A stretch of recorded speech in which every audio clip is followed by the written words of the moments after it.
Mais quoi qu'il en soit de ce fait, car nous n'en prenons pas sur nous la responsabilité, et quand même nous avouerions que Louis, séduit par défaut de réflexion ou par erreur, approuva réellement la Constitution au moment où il la souscrivit, serions-nous obligés pour cela de changer de sentiment au sujet de son martyre? Non, sans doute.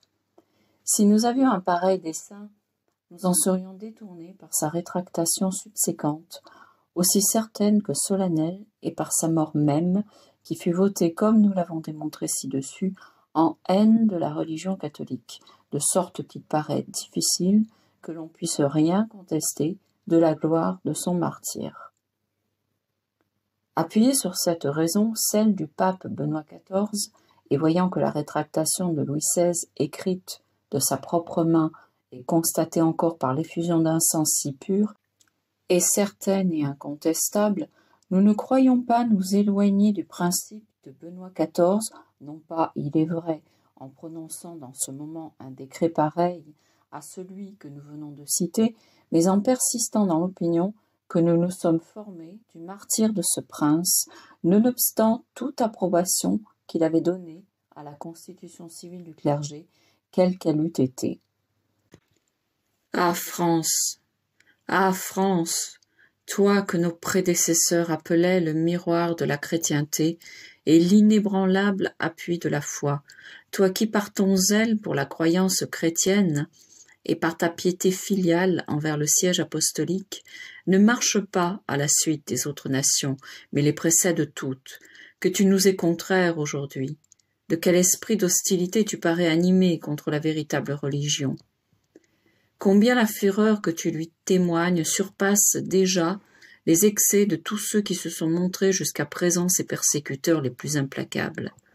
Et cependant, tu ne peux pas ignorer, quand même tu le voudrais, que la religion est la gardienne la plus sûre et le plus solide fondement des empires, puisqu'elle réprime également les abus d'autorité dans les puissances qui gouvernent et les écarts de la licence dans les sujets qui obéissent.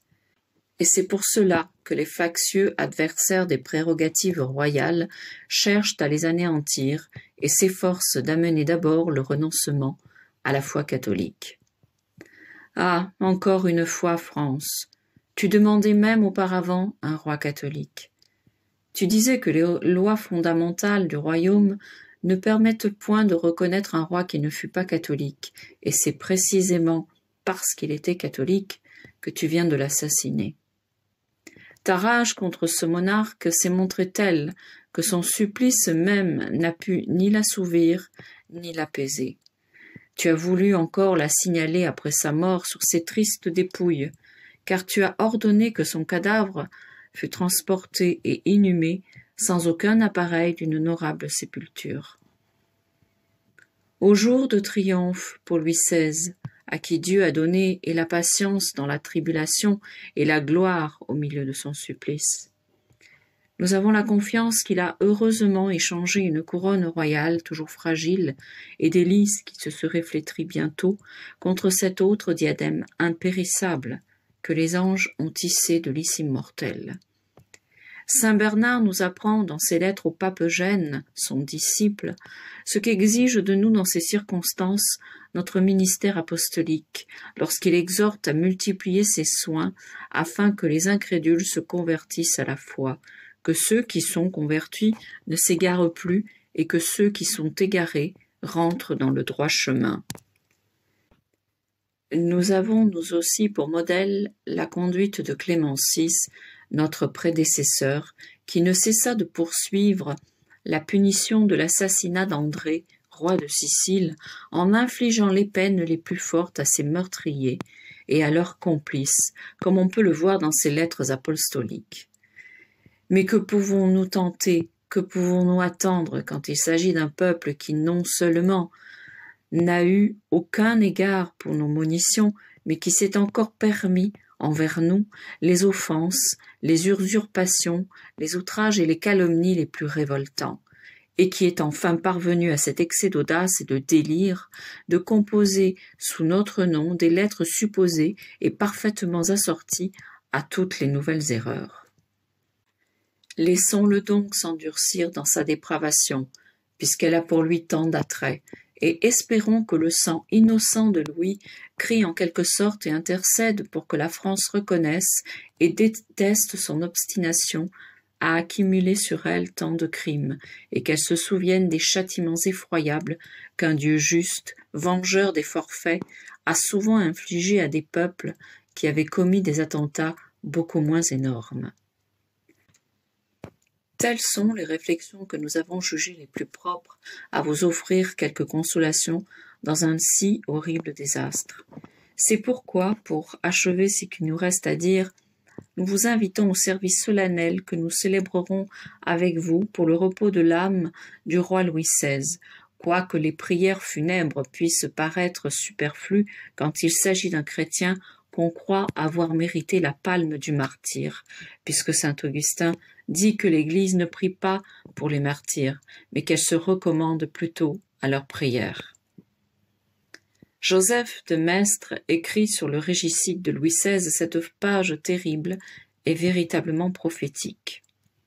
Un des plus grands crimes qu'on puisse commettre, c'est sans doute l'attentat contre la souveraineté, nul n'ayant des suites plus terribles. Si la souveraineté réside sur une tête et que cette tête tombe victime de l'attentat, le crime augmente d'atrocité. Mais si ce souverain n'a mérité son sort par aucun crime, si ses vertus mêmes ont armé contre lui la main des coupables, le crime n'a plus de nom.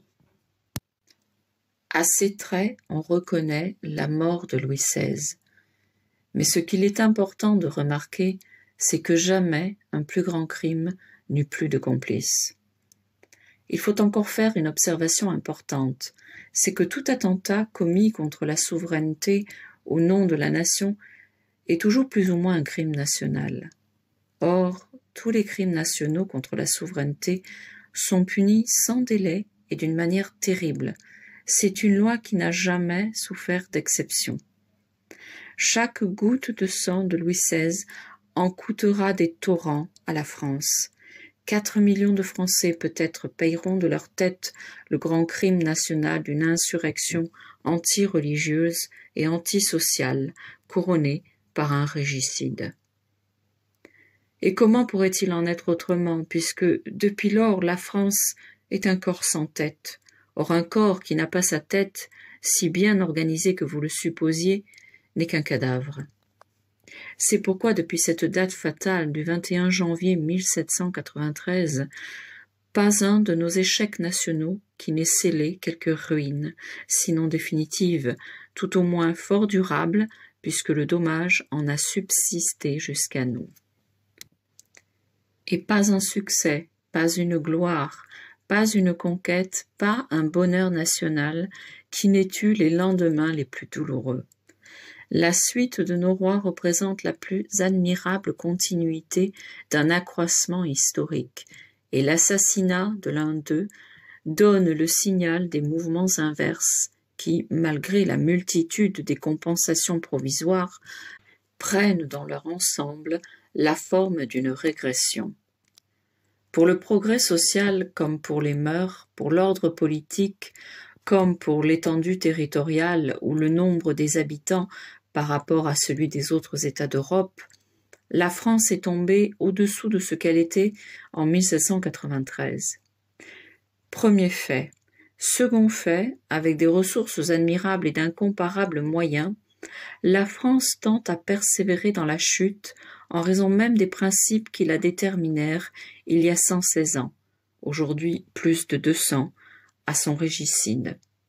Il est donc vrai qu'en coupant la tête à son roi, la France a commis un suicide. Le régicide vint ajouter à notre monarchie le plus beau fleuron. À la royauté, Saint Louis avait donné l'auréole de la sainteté, Henri IV de la bonté, Louis XIII de la justice, Louis XIV de la gloire et de la grandeur jusque dans le malheur, Louis XV de l'élan du repentir éclairé par la foi sur son lit de mort. Il lui manquait le sceau du martyr. Louis XVI l'en sacra. Par l'assassinat monstrueux de son roi, la France a rompu le pacte plus que millénaire qui la liait au Christ. Dès lors, la suite de notre histoire n'est qu'une longue série de châtiments qui continueront jusqu'au jour où notre patrie reviendra au bercail divin pour reprendre en main l'épée de Dieu. Ce jour viendra inéluctablement, car si la révolution satanique l'emporta, son triomphe ne fut pas sans une lutte acharnée, atroce, grâce au soulèvement héroïque de la Vendée. Seule, ou presque seule, de toutes les provinces françaises, la Vendée eut la fierté de ne pas courber la tête sous l'ouragan révolutionnaire. Semblable à l'archange Saint-Michel, champion des droits de Dieu contre le premier des révolutionnaires, Lucifer, elle n'hésita point à dresser les forces du bien contre celles du mal. Elle défendit au prix de son sang cet ordre social chrétien qui avait fait pendant des siècles l'honneur et la force de la France. Surtout, c'est grâce à la résistance acharnée et indomptable de la Vendée que la France put recouvrer ses libertés religieuses. La Vendée a donc sauvé la foi et l'honneur de la France et permis les résurrections futures de notre patrie. Nous ne proclamerons jamais assez et sa gloire et notre reconnaissance.